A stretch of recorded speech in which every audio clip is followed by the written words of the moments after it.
Hello， 欢迎回到知名的频道。那在上集呢，我们在日惹的郊区体验了一山一海的户外冒险，垂降深入了60米的山谷里，然后再深入进入了一个伸手不见五指的洞穴里，见证传说中的耶稣光。之后呢，我们也搭乘了人力缆车贡多拉前往日惹最出名的提曼海滩，仿佛穿越到了世界的尽头。今天呢，我们将带大家前去的是印尼历史上最重要的瑰宝之一——婆罗佛图。同时也是世界上最大的佛教单体建筑。那在观赏婆罗佛图呢，有2项极致的体验，一个呢是日出，另外一个呢是登顶。那这2个体验呢，其实在疫情后呢都有很大的调整，这个部分呢说是有点可惜。那这也更加印证了，就是在我们还有体力，然后有机会的时候呢，就要赶紧去探索世界。如果你心中呢有什么想要做的挑战呢，建议大家呢就是越早去越好，不然有的时候呢机会一闪而过呢，就会错过了，就有点可惜了。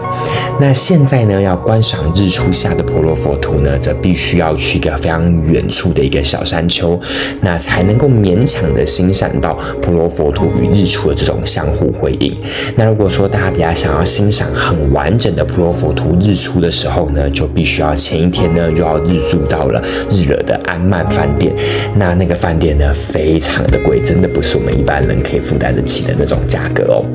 那约莫在大概早上4点左右的时候呢，我们就要从市区出发了。那大概会在5点左右的时候呢，会抵达登山口，然后大概20分钟左右的健行呢，就能够抵达这个日出的观赏平台了。那这也算是相对的比较幽静，和前阵子呢在泗水要看火山的日出的这种状况形成了非常强烈的一个对比。那到这边，如果大家还没有看过 CNN 评选10大必看的日出的话嘛，那就赶紧点击画面的右上角，那里是真的非常的美呀。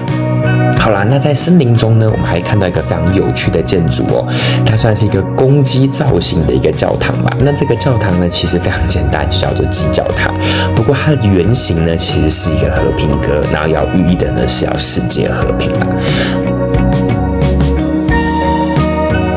那在森林的尽头呢，我可以看到就是婆罗佛图了。那真的是超级无敌小，而且加上天气没有作美，所以说可以看得非常的清楚啦。不过呢，难得的清幽的早晨，然后呢被这样的唤醒呢，我觉得也是蛮漂亮的，然后也是蛮不错的体验。那在下山的时候呢，会有许多的咖啡厅呢就开始营业啦。那建议大家这个时候呢，可以在这边稍作休息，那欣赏一下美景，然后呢，同时也是因为最知名的这个婆罗佛图呢，其实没有这么早开哦。那在过去呢，要前往婆罗佛图顶礼的信仰者呢，会前往一条路线，他们会接连参拜3座主要的佛寺，分别是曼都寺、帕翁寺以及最终的婆罗佛图。他们呢，其实都是兴建于西元8到9世纪的一个著名建筑。那至今呢，每年这个卫赛节的时候呢，朝圣的信徒呢，也会踏上同样的一个路线，从曼都寺出发，一路诵经，然后经过到了帕翁寺，然后最终到婆罗佛图，并且在婆罗佛图举办仪式来进行庆典。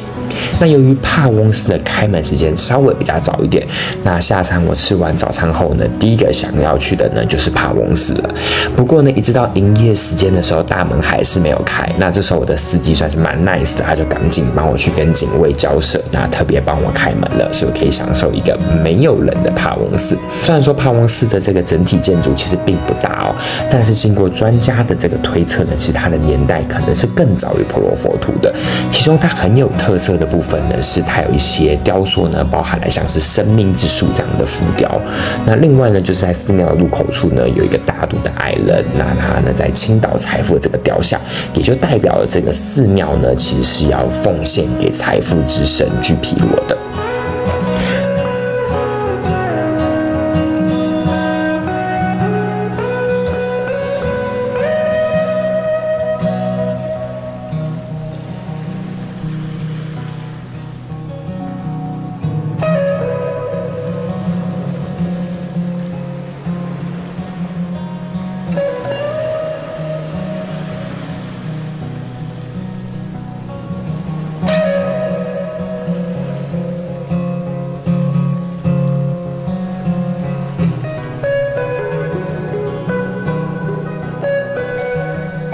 那在逛完帕翁寺后呢，我们就即将前往婆罗佛图了。那这有个非常重要的资讯要跟大家分享，如果你想要登上这个壮丽的瑰宝，必须要事先在网络上先买登顶票。那再加上呢，每天的各个时段呢都是名额有限的，而且这是一个世界级的观光景点，所以千万不要抱持着侥幸心态，当下基本上是不可能买得到当天的登顶票的。那另外呢，买票的时候呢，建议大家就一定要选好时段了。如果你也像我一样有关日出的这个行程，那最好的安排呢，就是去抢第一场或是第二场的这个场次。那我当时其实去印尼的时候呢，算是淡季了。那我其实一度以为应该当下买票就好了吧，不过还好呢，在民宿老板的提醒下呢，我才发现哇，网络上面基本上票都已经要卖光了。还好我在日惹停留的时间还算够长，所以我才有机会呢，有办法登顶婆罗佛图。不然如果没有登上去，我整趟来印尼的这个宗旨就没了。不过呢，如果大家只是想要在下面好看看建筑物来感受的话嘛，就没有这么多的限制了。不过我是强烈建议大家都来到这边了，一定要登顶啊！购买完登顶票后呢，工作人员会送我们一双拖鞋，那这个是当地人所做的，那既可以保护佛寺呢受到较小的一个伤害，同时呢也可以促进当地的一个手工业啦。然后同时我觉得它的品质还不错，而且也算好看，所以我觉得这算是一个蛮不错的一个伴手礼吧。那之后呢，我们就是要换上这双拖鞋，跟着导游的步伐啦。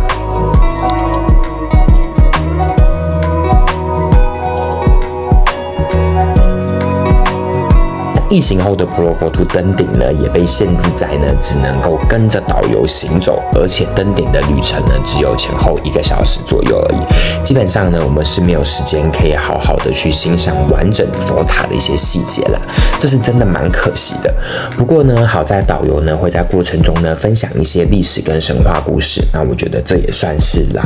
更多旅客呢可以更好的去了解婆罗佛图啦。那佛寺呢是完工于印尼的马达兰王国时期，那据传当初建立的宗旨呢是为了要收藏佛祖的一部分骨灰。那此时呢，爪哇岛呢还是以信仰佛教跟印度教为主的，那和现在呢以伊斯兰宗教为信仰为主呢，算是一个非常截然不同的一个状况哦。那婆罗佛图呢，它其实是个梵语，那意思呢是丘陵上的寺庙，那其实也就是充分体验它这个建筑的一个样貌。那佛寺的底部尺寸呢，大概是123公尺乘上123公尺的一个算是正方形的一个基底。那距离顶部呢，它的这样子垂直高度呢有35公尺哦。那总共呢是由9个堆叠的平台所组成的。那其中呢就是下方有6个略为正方形的一个主体，然后上方呢是3个为圆形的一个主体，然后呢顶部呢有一个中央的一个圆顶。那婆罗佛图呢是一个非常巨大的佛塔嘛，那我们从高空俯瞰下去的话嘛，会看到这个建筑的布局呢，其实就是一个巨大的一个密宗的一个曼陀罗，那也是代表了佛教的一个宇宙观。那整座佛寺呢有504尊的一个佛像，那其中呢在中央圆顶区域呢环绕了72尊佛像，然后每一个佛祖呢其实都是坐落在这个中形里面，然后有许多孔洞的这个佛塔内。那部分有些中形呢，这个佛塔是有损坏的，所以我们还是能够看到有一些佛像呢是裸露的做出来这个佛塔里面。那据传呢，中间的佛塔呢其实就是存放了佛祖舍利的地方哦。那我们沿着这个重重的楼梯啊，然后呢以及走廊到达到顶端呢，其实就是象征我们通过了3界，分别是欲界、色界跟无色界。那墙壁呢跟栏杆上面呢就有非常多这个佛教故事的佛雕。那我们像我们这些凡夫众生呢，其实就是在这个最低层次，那也就是所谓的欲界中生活。那也就是意味着呢，我们保有色身或者说保有物质身。那接下来呢，就会到所谓的色界，也就是说他看透了这个色相，而且能够做到不被吸引。那一般的修行者呢，就是在这样的境界。那最后呢，就是圆满的佛陀呢，他超越了色相，然后呢，摆脱了这个6道轮回，进入到不生不灭的这个涅槃状态，也就是所谓的无色界。那我们可以看到这3个阶段呢，其实它在建筑的特色上面呢，也有做到一些隐喻性的差异。那其中呢，包含在欲界、色界这个时候，我们就可以看到有非常多细微的浮雕啊、雕饰。但我们到无色界的时候呢，就不会看到了，因为在这个阶段里面的时候呢，已经不会被这些凡人的凡事呢所吸引到了。好。那这些壁画呢，其实真的是非常的经典哦。其中最为经典的一个呢，就是主要在讲述的是佛祖诞生、修法及悟道的故事。那这边就和大家小小科普一下，大家这个佛祖诞生的故事好了。其实我认为啊，无论大家的宗教信仰为何，其实我们都可以透过这些故事，然后作为一个很好的途径呢，去了解一个地方的文化。那这个故事呢，要从佛陀从兜率天降时开始。那在佛陀降生之前的时候呢，他就将他的法轮传承给了未来佛，也就是弥勒佛了。那随后呢，佛陀就开始了他的降生。那一天呢，在现今尼泊尔的位置呢，一个叫做迦毗罗卫国的地方呢，摩耶皇后呢一晚呢遇到了一个6牙的白象王进入到她的子宫里面。随后呢，摩耶王后呢，她也就怀孕了。那国王净饭王呢，就召集了64位婆罗门的智者，然后来跟他们分享这件事情。那智者呢，也就告诉国王说：“哇，这个是一个吉象，王后呢所生呢必为一个男孩，而且这个男孩呢未来天命不凡。那如果说呢他继承王位，他将必成为一个伟大的国王。但是呢，如果他选择修道出家，他日呢必能闻名天下，成为一个真正的觉者。”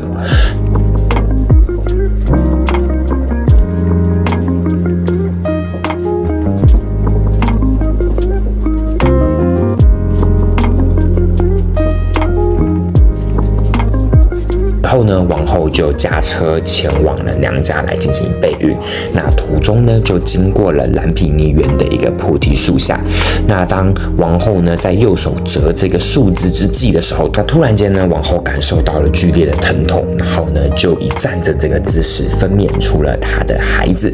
也就是悉达多乔达摩太子，也就是后世我们所称的佛陀或说释迦牟尼。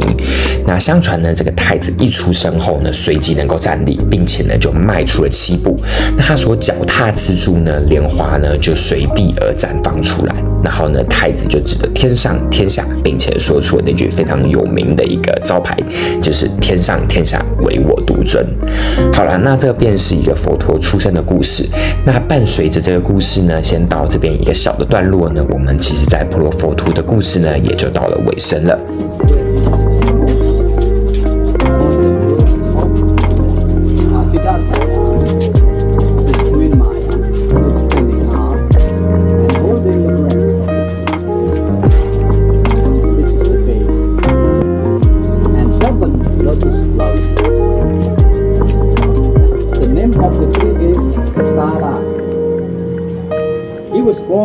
Under the tree,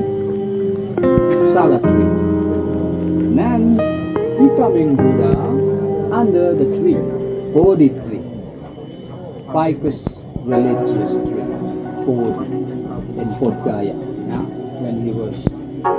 doing meditation and reaching enlightenment. So he is still a baby, Prince Siddhartha Gautama. 7 days later,